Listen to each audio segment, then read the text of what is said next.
راك ما وصلتيش بالصدفة، ولكن راك دابا قدام مسؤولية كبر من مجرد اشتراك.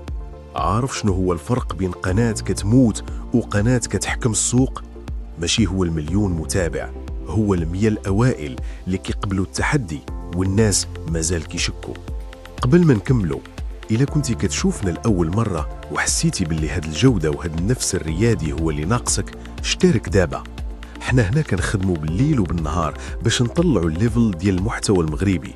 فعل الجرس حيت اللي جاي غادي يغير ليك المفاهيم ديالك. بزاف كيسحاب ليهم 100 مشترك غير رقم صغير في جنب الشاشة، ولكن الحقيقة هاد 100 هما النواة ديال إمبراطورية 2026. بدينا من الصفر، بلا دعم، بلا بوز، غير بالخدمة المتقونة والهندسة الصوتية اللي كتحترم ودنيك. والنتيجة بنينا قاعدة صلبة. وهنا كيبدا التحدي الحقيقي. إلا كنتي كتحس باللي المحتوى النقي يستاهل يوصل، ضغط على زر الإعجاب. ضغطة واحدة منك كتقول للخوارزميات باللي المغاربة باغيين محتوى فيه القيمة، وكتعاوننا نطلعوا الليفل كبر.